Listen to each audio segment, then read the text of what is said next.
안녕하세요. 프리스티지 커리큘럼 디파트먼트의 매니저 유민환이라고 합니다.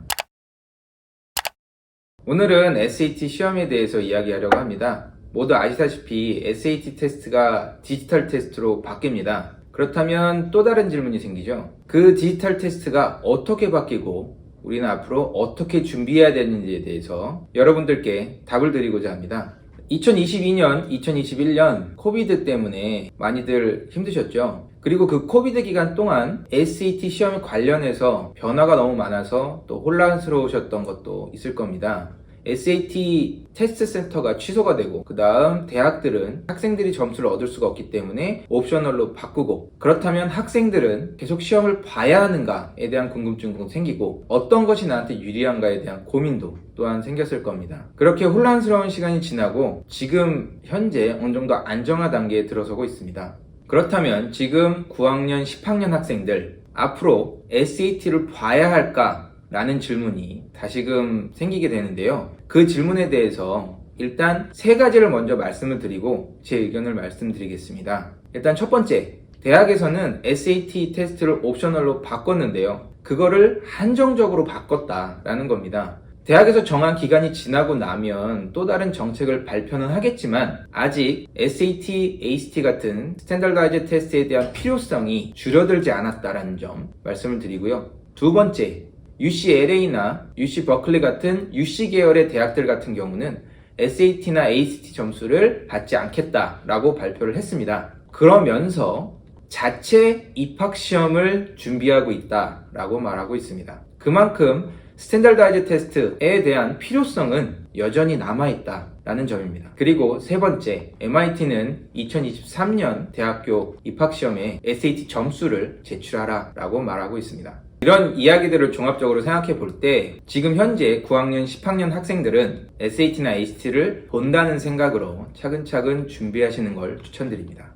그렇다면 결국 현재 SAT의 문제점은 시험 센터가 취소가 되고 시험을 볼 수 없었다라는 점입니다. 그래서 칼리지보드에서 가지고 나온 해결책이 바로 컴퓨터로 시험을 보는 디지털 테스트인 겁니다. 그래서 인터내셔널 학생의 경우는 2023년 3월부터, 미국 학생들 같은 경우는 2024년 3월부터 각각 디지털 테스트가 시행이 되고요. 미국 학생을 기준으로 봤을 때 2022년 가을에 9학년이나 10학년이 되는 학생들부터 대상이 된다라고 생각하시면 됩니다. 그럼 지금 현재 보는 SAT 테스트를 페이퍼 테스트라고 부르면서 디지털 테스트로 바뀌었을 때 무엇이 바뀌고 무엇이 안 바뀌는지에 대해서 자세히 말씀드리겠습니다. 자, 모두 아시는 내용이지만 페이퍼 테스트에 대해서 조금 요약하고 넘어가도록 하겠습니다. 자, 그럼 페이퍼 테스트 시험을 한번 보겠습니다. 일단 페이퍼 테스트 시험을 보기 위해서는 직접 학생들이 선택한 시험 장소에 가서 지정된 시간에 늦지 않게 입시를 하고 시험을 시작하게 됩니다. 시험이 시작되면 4개의 섹션을 시험 보게 되는데요. Reading, Writing, Non-Calculator Math, 그 다음 Calculator Math, 이렇게 시험을 보게 됩니다. 그리고 특징을 좀 살펴보게 된다면 Reading 섹션 같은 경우는 긴 패시지를 읽고 그거하고 연결된 10문제 정도, 여러 문제들을 집중해서 풀게 됩니다. 그렇다는 이야기는 집중하는 시간이 조금 길어야 된다는 이야기겠죠. 그리고 Non-Calculator Math 섹션 같은 경우는 계산기 사용 없이 직접 답을 내야 합니다. 그렇다는 이야기는 계산 실수에 대한 부담감이 어느 정도 있다라는 점이죠. 이렇게 학생들이 시험을 보게 되면 총 시간, 쉬는 시간을 포함해서 3시간 15분 시험을 보게 됩니다. 이렇게 시험이 끝나고 나면 Reading, Writing 800점 만점, Math 800점 만점, 그래서 총 1600점 만점으로 점수가 환산이 되고 이 점수는 2에서 3주 정도 걸려서 학생들에게 전달이 됩니다. 만약에 만족스러운 점수가 나왔다면 학생들은 거기서 이제 멈추면 되는 거고요. 만약 만족스러운 점수가 나오지 않았다면 그때부터 다음 시험을 준비하게 되는 겁니다. 자, 그럼 이제부터는 디지털 테스트로 넘어가겠습니다. 시험을 본다라고 결정을 했다면 시험 장소로 직접 가는 건 앞서 페이퍼 테스트랑 똑같습니다. 그러나 시험을 시작하는 시간적인 면에서 융통성이 생겼습니다. 디지털 테스트는 컴퓨터로 시험을 보게 되고 그 다음 칼리지보드에서 제공한 소프트웨어를 사용을 하기 때문에 학생들이 직접 시작이라는 버튼을 누르고 시험을 시작하게 됩니다. 그 말인즉슨 자신감이 충만하여 시험을 빨리 시작하고 싶은 학생은 바로 컴퓨터를 켜고 소프트웨어를 작동한 다음 시험을 시작해도 되고, 긴장이 많이 되는 학생들 같은 경우는 그 시험 장소의 환경에 조금 적응을 한 후 안정이 되었을 때 시험을 시작해도 된다는 이야기입니다. 물론 늦게 시작한 만큼 시험을 조금 늦게 끝내면 되는 겁니다. 그리고 시간적인 융통성이 생긴 이유가 칼리지보드에서는 칼리지보드가 제공한 소프트웨어를 사용하도록 하고 있기 때문에 같은 시험 장소에 있는 학생들에게 랜덤하게 모두 다른 문제를 제공한다 라고 이야기하면서 부정행위를 줄이겠다 라고 말하고 있습니다. 자, 이렇게 시험이 시작되고 디지털 테스트의 문제 구성에 대해서 살펴본다면 일단은 크게 두 개의 섹션으로 나뉘어 있습니다. Reading and Writing 섹션, Math 섹션.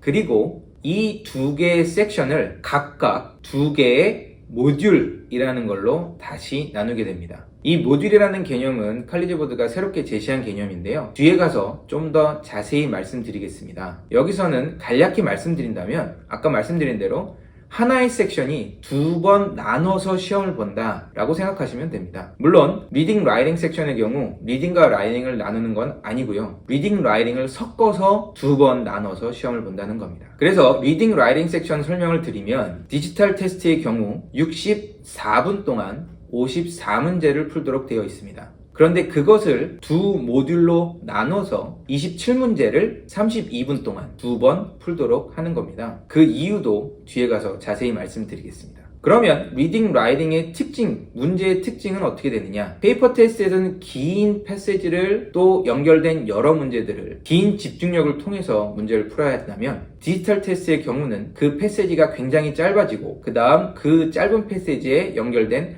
하나의 문제만 해결되면 되도록 구성되었습니다. 긴 집중력에 부담을 느꼈던 학생들한테는 좋은 소식이죠. 그리고 패시지가 좀 짧아지면서 칼리지보드에서는 좀 더 다양한 토픽의 패시지를 주겠다라고 이야기하고 있습니다.